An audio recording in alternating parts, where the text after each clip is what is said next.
Hello everyone, কেমন আছেন? আমি ভালো আছি। আজকে একটা মিষ্টি রেসিপি দেখাচ্ছি, সুজির হালুয়া। মানে সবাই করতে পারেন, আমি আজকে করছি বলে এটা আপনাদের সঙ্গে শেয়ার করছি। তো আমি প্রথমে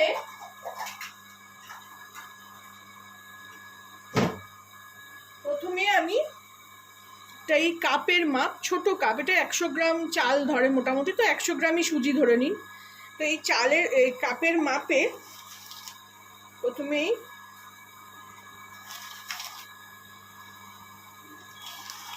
দু কাপ 1 কাপ দিলাম, 1 কাপ একটুখানি, আর একটুখানি দিয়ে দেবো। কাপের মাপে সুজিটাকে আগে ভালো করে ভেজে নাও।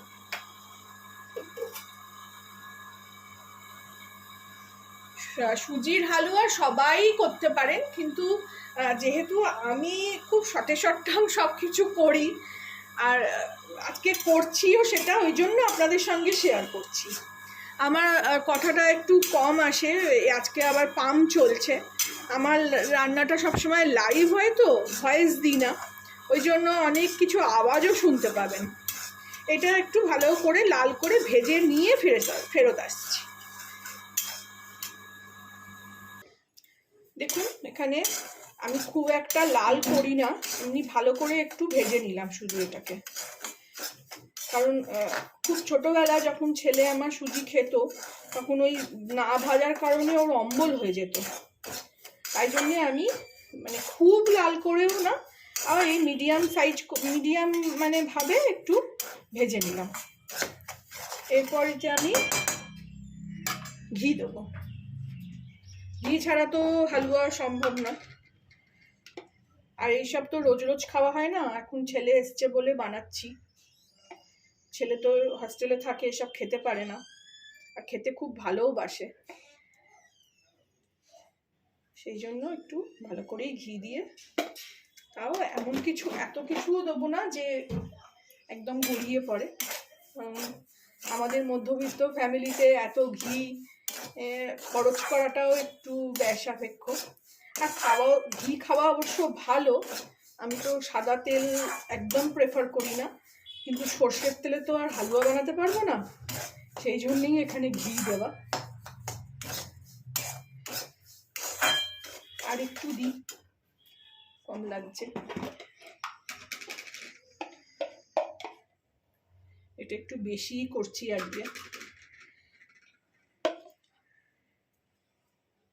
আর হালুয়া, যে কোনো হালুয়াই, আমার গাজরের হালুয়াও আপলোড হয়েছে আমার চ্যানেলে, দেখে আসবেন। অসাধারণ খেতে হয়। আমি খুব শর্টাম গাজরের হালুয়া বানাই, সেই দেখে অনেকে অ্যাপ্রিসিয়েট করেছে, আর সেরকমভাবে বানিয়ে খেয়েওছে। এই সময় আমি একটু এতে নুনও দিয়ে দেবো, কারণ মিষ্টি জিনিসে নুন পড়লে সেটার স্বাদও বদলে যায়। খুব সামান্য, বেশি না। নোনতা ব্যাপারটা বোঝা যাবে না, কিন্তু মিষ্টিটাও খুব সুন্দর লাগবে তাতে। এই ভাজতে ভাজতে দেখুন অনেকটাই ভাজা হয়ে গেল। এইবার আমি এতে চিনিটাও দিয়ে দেবো।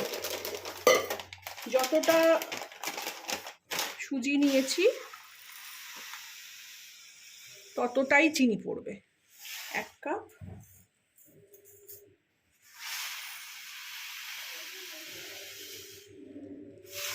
আমি এটা শীতকাল হলে খেজুরের গুড় দিয়েও অনেক সময় সুজি বানিয়েছি, হালুয়া বানিয়েছি, সেটাও খেতে দারুণ হয়।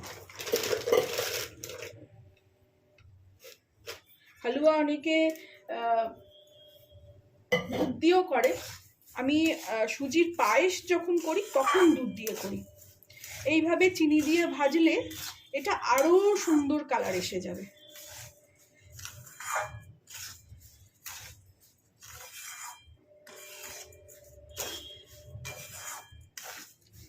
এরপর আমি এতে জল দেবো।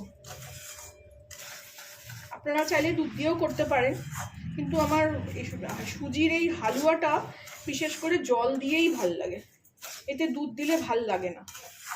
সুজির পায়েস করলে দুধ দিয়ে করি, সেটা তখন খেতে খুব ভাল লাগে। এবার আমি এতে জল দেবো।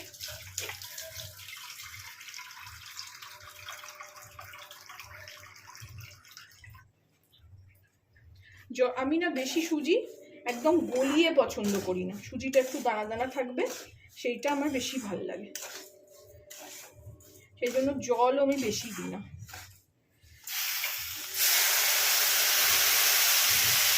শুধু সুজিটা ডুববে এরকম জল দিলাম।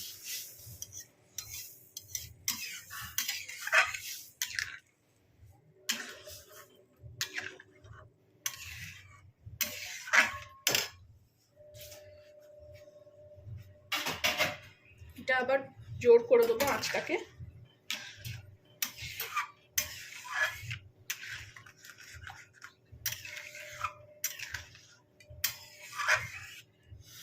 ফুটে উঠলেই চিনি মানে সুজি রেডি, হালুয়া রেডি।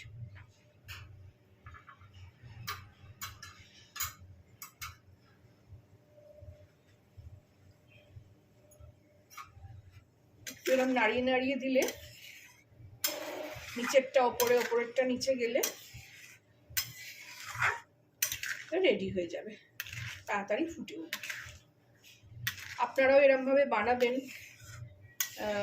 জানাবেন আমাকে কেমন লাগলো আমার এই এত সহজ রেসিপি। আমার আসলে রোজকার রান্নার রেসিপি তো, আমি অত তামঝাম তরিবাতি করে করি না। রোজকার সংসারে, আমাদের এই মধ্যবিত্ত সংসারে রোজ কাজু কিশমিশও অত থাকে না যে অনেক ড্রাই ফ্রুটসও দেবো। আপনারা আপনাদের মতন দিতে পারেন, এতে কাজু কিশমিশ, একটু শুকনো নারকলের গুঁড়ো কুচো কুচো করে কেটে, সেগুলোও ভাল লাগে। এই দেখুন ফুটতে শুরু করে দিয়েছে।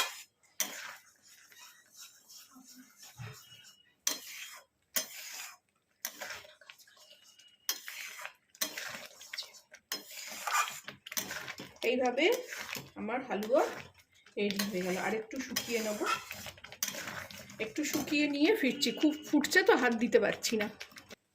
দেখুন এখানে রেডি হয়ে গেল আমার সুজির হালুয়া।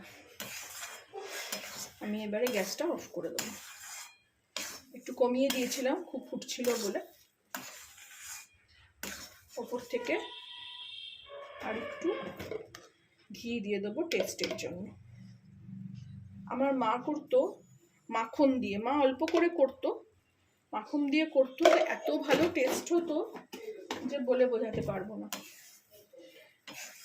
এই রেডি হয়ে গেল হালুয়া। আপনারাও এভাবে করবেন, জানাবেন আমাকে কেমন লাগলো। ভালো লাগলে আমার চ্যানেলটাকে একটা লাইক, শেয়ার অ্যান্ড সাবস্ক্রাইব করে দেবেন। এটাও আজকে আজার করছি না, অনেকটা আছে, তো এখান থেকেই আমি দেবো সবাইকে। তো থ্যাংক ইউ ফর ওয়াচিং।